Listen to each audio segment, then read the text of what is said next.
So this video is about how to beat a RICO charge. As you can see from the title, it's really about how to beat a Fed case in general, but with specifications on the RICO charge, just because, you know, if you've been following this channel, you know we've been following the 6ix9ine case, and I'm actually going to talk about some similarities with the El Chapo case as well. Yeah, I mean, both of them are quote unquote high profile cases that involve racketeering with some pretty well known figures, and that's probably where the similarities stop.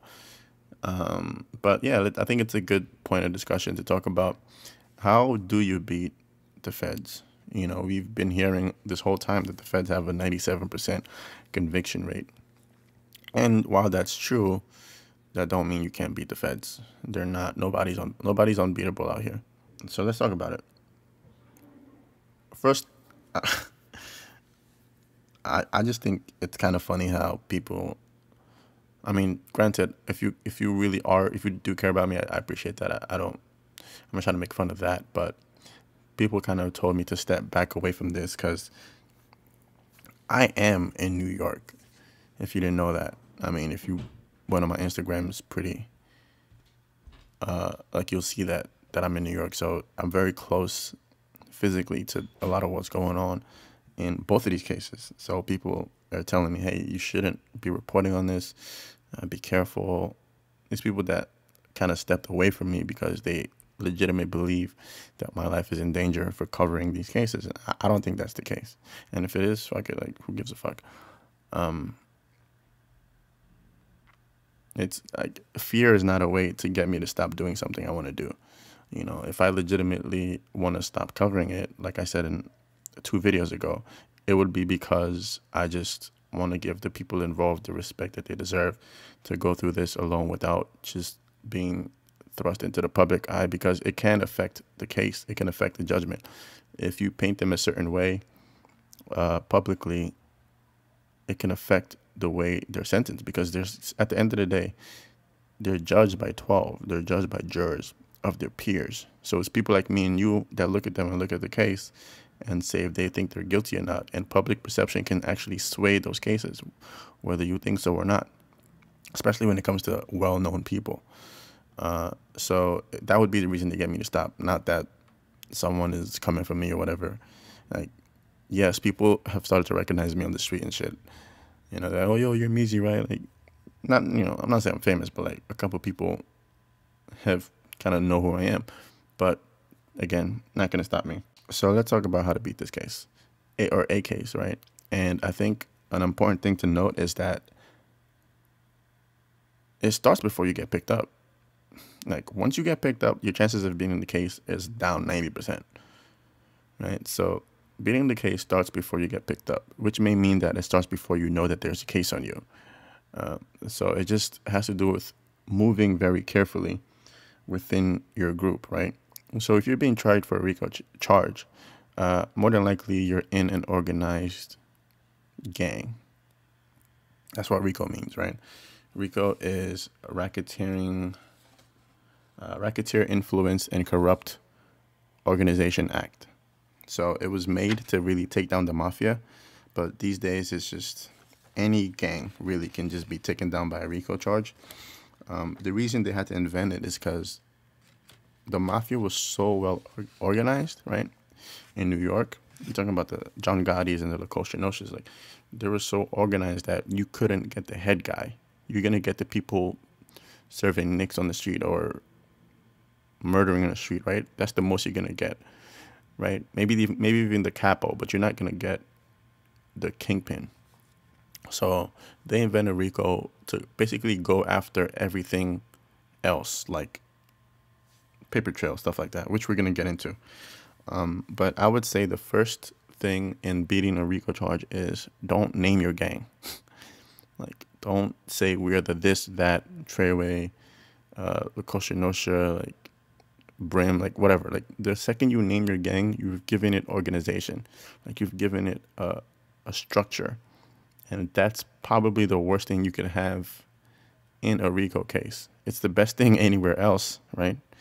I mean, we human beings, we naturally want to organize. We want structure. We want things to go easier, you know.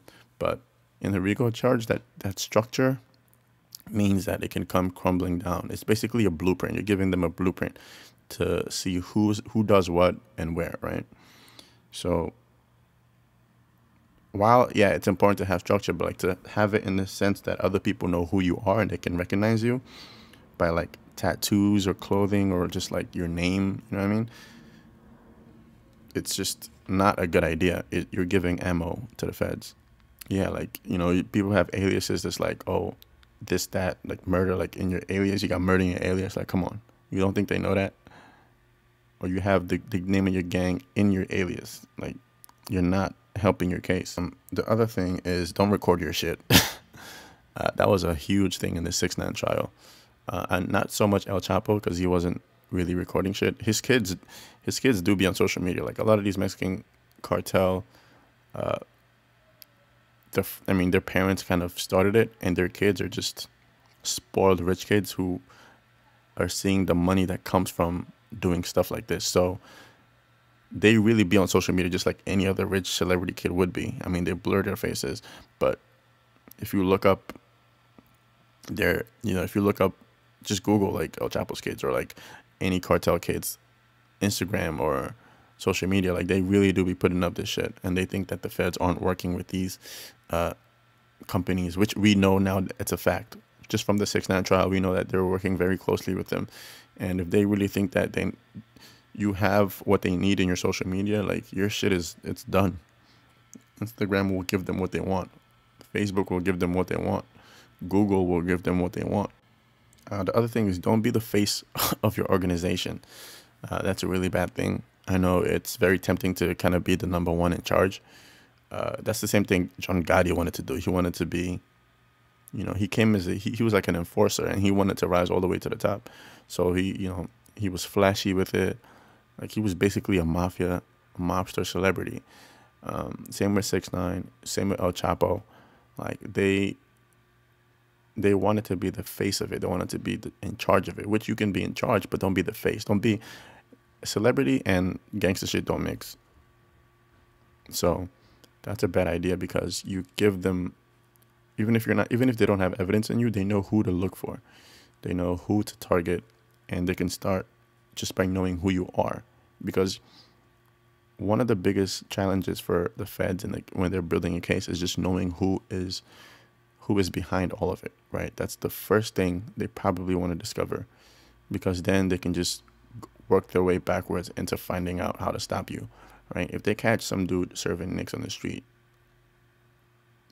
that dude they're going to bag him up, but that, you know, there's going to be another guy there in a week, right? But if you cap the first guy, if you cap the number one, then the whole organization crumbles. So I would say, yeah, don't be the public face of the organization. Just stand back, have like 4 people before they can get to you, right? They have to go through like 4 people, and there's a way to structure it where like people don't even know who they're working for, right? There's people who've been dealing El Chapo's drugs all over the states that don't even know that they're dealing El Chapo's drugs. So structure in a way that people don't know who that they're working for, right? You can have some guy think he really is the, you know, the leader or whatever, but really it's 2 people before him, right? That's really pulling the strings. Just like I'm not conspiracy theorist, but just like think about the Illuminati, right? When the people talk about the Illuminati, they don't really know who. There's no one leader of the Illuminati. It's just like a secret, clandestine organization that nobody really knows anything about, right? They just know that it exists, right? They don't even like we give them the name Illuminati. They don't even like call themselves Illuminati, right? They just pull the strings behind the scenes, right? So that's basically what I'm talking about. Like, don't name yourself and don't be public and don't try to be a celebrity, you know, taunting the feds. Like they have unlimited resources. They have the U.S. government behind them. You think they're gonna get tired? No, like they're gonna come after you until until they get you. So the other thing is paper trail. Don't leave don't leave a paper trail. That's the easiest. That's literally the easiest way to get bagged, right? Because if they don't catch you through the actions, right? Because nobody, like, El Chapo's not shooting nobody. He's ordering the hits, right? He's not shooting nobody. 6ix9ine ain't shooting nobody, right? He's ordering the hits, as we know, right? So they're never gonna get him for that murder. They're never gonna get him for that action. What they're gonna get him for is the paper trail, right? The 10K that he paid allegedly could be, right? When they see that leave his account, or they see a withdrawal, and they look at Kuda B's account, and they see 10K come in, they're gonna want to know how come it left this guy's account and entered this guy's account, and what was it for.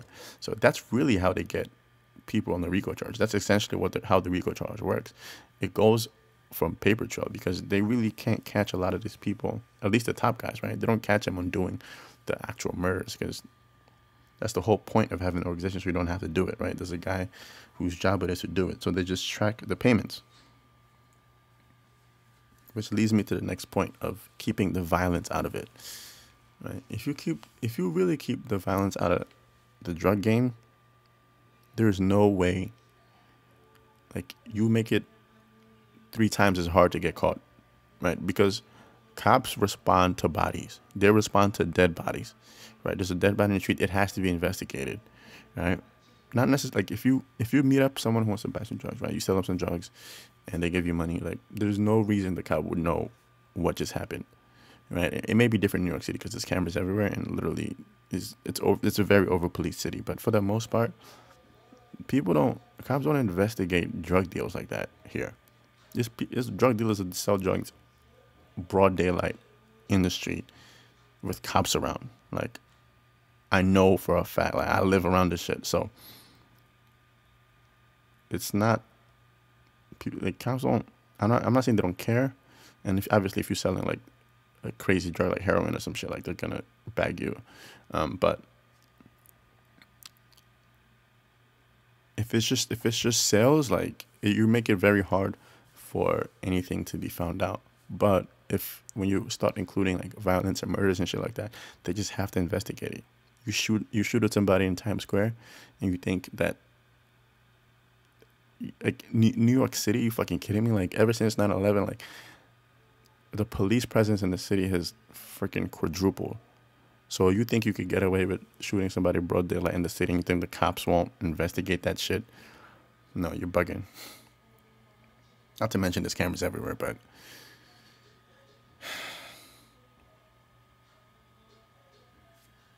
okay. The other thing is, if you get picked up, don't say shit.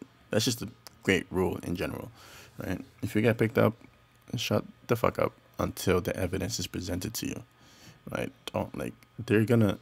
The whole interrogation room thing, if you don't know, is based on you to give up information, right? And you legally do not have to say a word to any cop ever.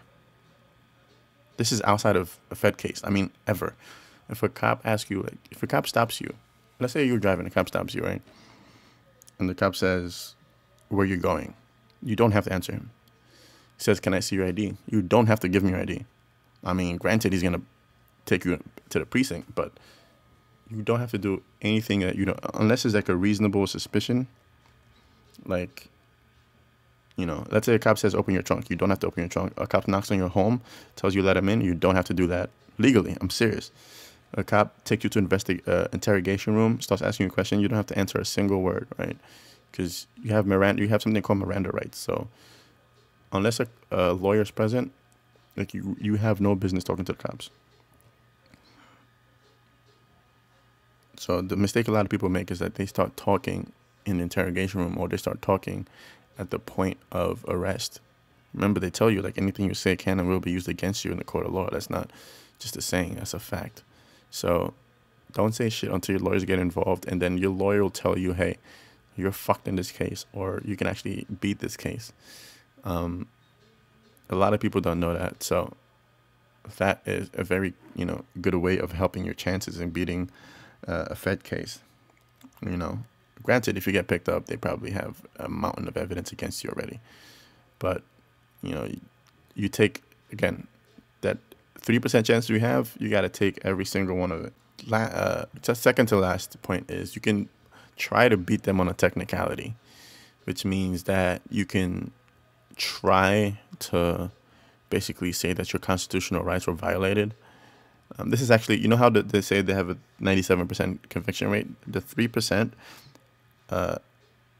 of people who have their cases dropped or dismissed is because of this, right? They usually say that they have, there's a constitutional right that was violated, and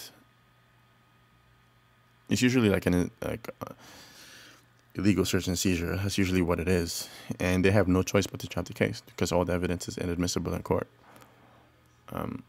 It's very rare that the feds mess up that badly, but it has happened, like more than a handful of times. So it's possible to beat them on a technicality like that.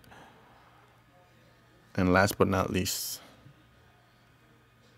snitch, nigga. No, I'm just kidding. I mean, seriously, like, I mean, if you snitch, hey, you could possibly get out of a case.